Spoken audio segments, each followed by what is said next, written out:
Feeling powerless is a miserable experience. If given the choice, everyone would opt for more rather than less power. Yet, to be so overt in attempts to gain power is frowned upon. To attain power, you need to be subtle, cunning, and democratic, yet devious. Consequently, in his controversial book, The 48 Laws of Power, best-selling author Robert Greene argues that if you manage to seduce, charm, and deceive your opponents, you will attain the ultimate power. Greene states that the better you become at handing power, the better friend, lover, and person you will become. This is because you learn how to make others feel good about themselves, which makes them dependent on you as a source of great pleasure to be around. What are the 48 laws of power? To Greene, power is amoral. It's a game, a social game. To master it, you must be able to study and understand people. Yet, you must always take the most indirect route to power. The 48 Laws of Power is a handbook in the various arts of indirection. Covering a span of more than 3,000 years, the 48 Laws of Power includes 48 pieces of wisdom from men and women across a variety of international civilizations that all share a common thread. Greene's book is a distillation of this accumulated wisdom and a veritable how-to guide on how to become more powerful. It is a priceless source of knowledge for those seeking to get ahead. The 48 Laws of Power list. The 48 Laws of Power is structured as a detailed list that delves into each law in detail. In this 48 Laws of Power summary, we look at each of the laws in turn and extract the key takeaways for you to consider before making your next move. The 48 Laws of Power. Law 1. Never outshine the master. Always make those above you feel comfortably superior. Hide the extent of your own talents, as your masters may otherwise feel insecure. The better you make your master appear, the greater the level of power you will attain. Those above you want to feel secure and superior in their positions. This may involve making a few harmless mistakes so that you can ask your master for help. If, however, you are more naturally charming than your master, it would be best to avoid working for them entirely. Law 2. Never put too much trust in friends. Learn how to use enemies. Friends are more likely to betray you in haste, as they are more prone to envy. However, if you hire a former enemy, they will prove themselves more trustworthy, as they have more to prove. Consequently, you have more to fear from friends than your enemies. Often, you think you know your friends better than you do. This is because honesty rarely strengthens bonds, so friends frequently hide their true feelings about each other. As people want to feel they deserved their good fortune in hiring a friend, they can feel undeserving and ultimately resentful. Instead, it's better to hire an enemy, as your motives are upfront and are not clouded with personal feelings. Law 3. Conceal your intentions. Always keep your intentions obscured. This way, your opponents cannot defend themselves. Lead them astray, and by the time they realize your plans, it will be too late. Use humankind's tendency to trust appearances to your advantage. By dangling a decoy set of intentions in front of your opponents, they will fail to see what you're really plotting. By cloaking your intentions, people will believe you to be friendly and honest. This will lead them further down the wrong path. Additionally, by being bland and inconspicuous, people are even less likely to doubt your intentions, as they trust the familiar. If you want to know more in details about these laws, you can go through the book. I have gave the link for the book in description. Law 4. Always say less than necessary. Powerful people know how to impress others by saying less.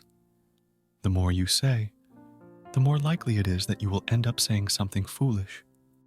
As people are constantly trying to work out what others appear to be thinking, silence makes them feel uncomfortable. By controlling what you reveal, you can wield great power. After all, they are likely to fill in the silences you leave, revealing more information about their own intentions and weaknesses. Law 5. So much depends on reputation. Guard it with your life. Your reputation is the cornerstone of your power. You can use it to intimidate and win, but if it becomes tarnished, you open yourself up to being vulnerable to attack. Make your reputation impenetrable and predict attacks before they occur.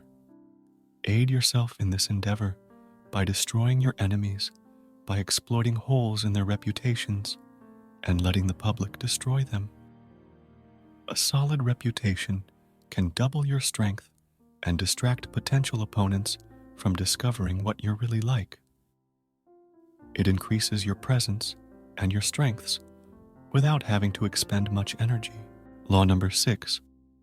Court attention at all costs. As everything is judged by appearance, you must stand out. Make yourself appear larger, more interesting, and more mysterious than the masses. One way to do this is to surround your name with sensation and scandal. Bear in mind that notoriety of any sort brings power. It's preferable to be slandered than to be ignored. A solid counterbalance to this approach is to create an air of mystery around yourself. Keep your cards close to your chest. People are drawn to those who seem enigmatic. An air of mystery increases your presence and creates anticipation. Everyone will be glued to your next move. Law 7. Get others to do the work for you, but always take the credit. Never do for yourself what the efforts of others can do for you. Use their wisdom and knowledge to further your own cause. In doing so, you will appear intimidatingly efficient and knowledgeable. Ultimately, those who worked for you will be forgotten, and you will be remembered. If you think it's important that you do all the work yourself, you won't get far. Consequently, find those with the skills you lack, and find a way to either take their work as your own or hire them and put your name on their efforts. However, to do this effectively, your position must be secure, as otherwise people will call you out for deception. Law 8. Make other people come to you. Use bait if necessary. It's always preferable to make your opponent come to you, as they will have to abandon their plans and strategies in the process. Lure them in and then attack. This prevents you from ever reacting to your opponents. Instead, they have to react to you. This means playing the long game, sitting back, and staying calm as others get stuck in the traps you've carefully planned out for them. However, your traps are only as good as the perceived attractiveness of your bait. If your bait is sweet enough, your opponent will become blinded to reality by their emotions, allowing you to gain the upper hand. Law 9. Win through your actions, never through argument. Any triumph you gain through argument will be short-lived. Resentment will fester in your opponents instead of a genuine change of opinion. Instead, let your actions speak for you. If people agree with you through your actions instead of your words, you are more likely to sway lasting opinions.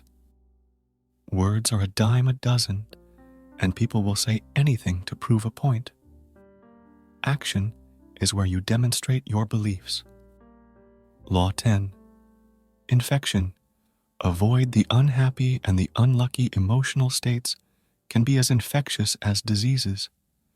Occasionally, some unfortunate individuals bring their own misfortune upon themselves and can bring you down too if you get too close. Therefore, make sure to associate with the happy and the fortunate. The incurably unhappy tend to portray themselves as victims, and before you realize they are the cause of their own misfortune, they have infected you with their misery. Who you decide to associate with is critical.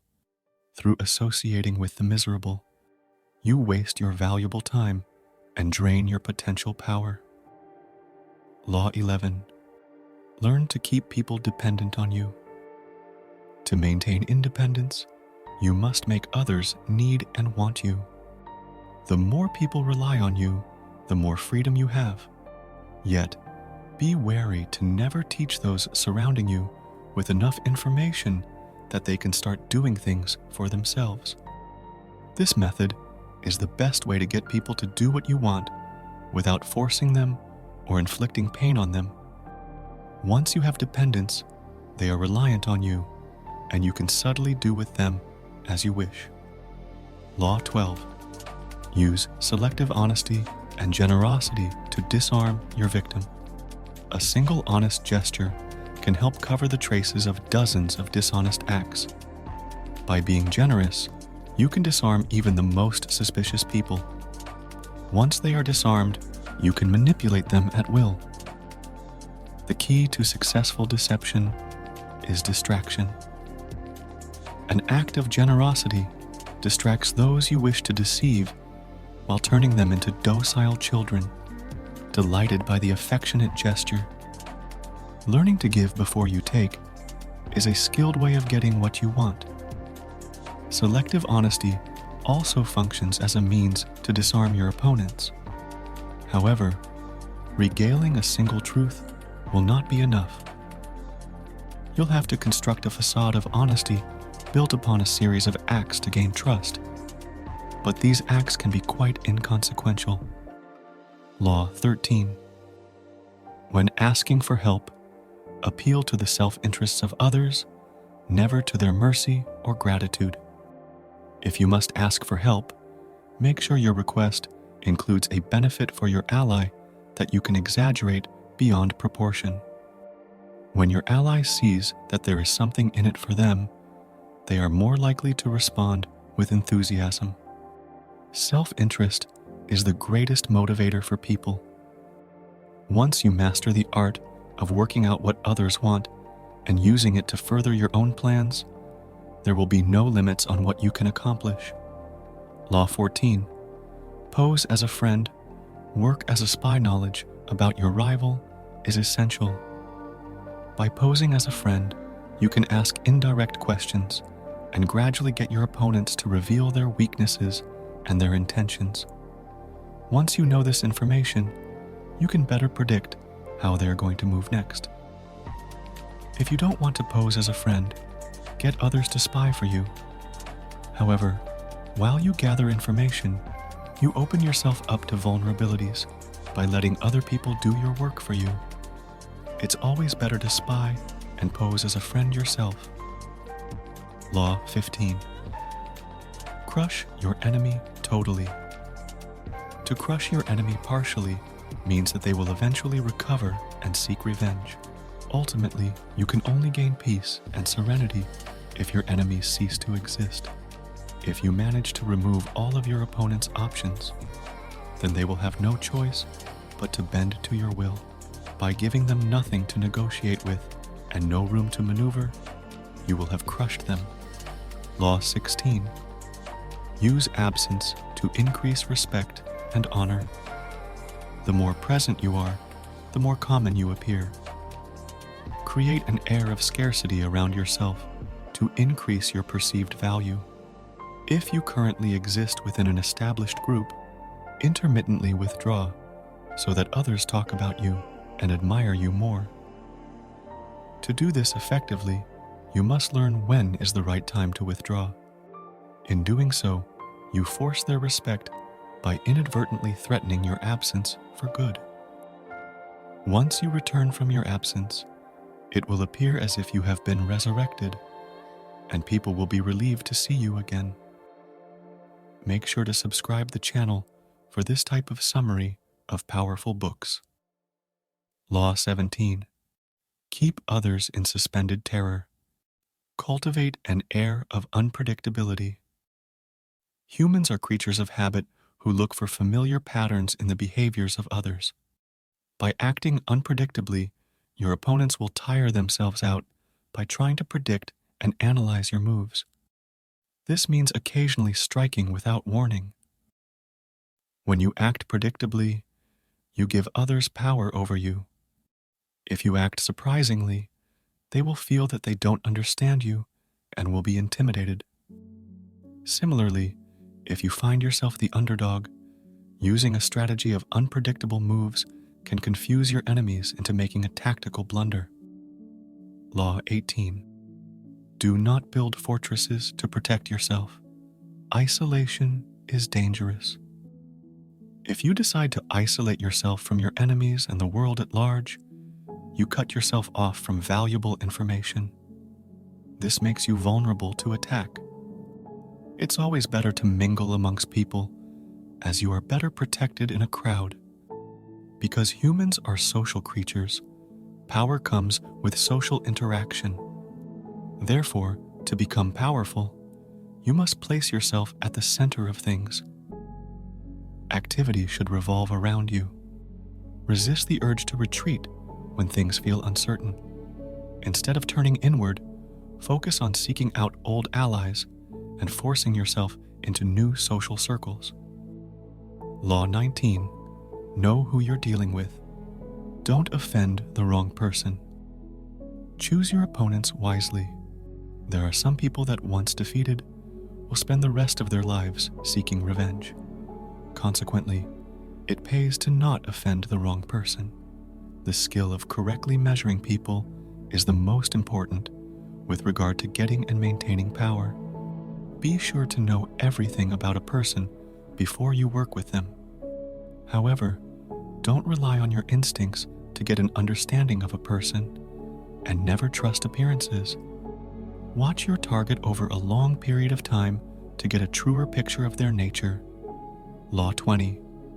Don't commit to anyone. Make sure the only cause you commit to is yourself. Maintain your independence at all costs. This allows you to play people off against each other. When you hold back from joining a cause, you create a sense of respect because you appear untouchable. You gain a reputation for independence. Further, do not commit to anyone. Stay out of petty fights and squabbles. Feign interest, but let others do the fighting while you watch and wait. Often, it can be a good tactic to stir up quarrels between two parties and then gain power by acting as the go-between. Law 21. Play a sucker to catch a sucker. Appear dumber than your mark. No one enjoys feeling stupid. Consequently, a great trick is to make your opponents feel smarter than you. Once they believe themselves to be more intelligent, they will never suspect that you have any ulterior motives. Law 22. Use the surrender tactic. Transform weakness into power surrender before you are about to be defeated. This buys you more time to plot your revenge and to torment your conqueror. By surrendering, you deny them the satisfaction of destroying you. In doing so, you make the act of surrender a tool of power. By yielding, you gain the upper hand because you lull your opponent into believing they have defeated you, even as you plot their downfall. This confuses your opponents and means they are unlikely to act aggressively against you. Law 23. Concentrate your forces.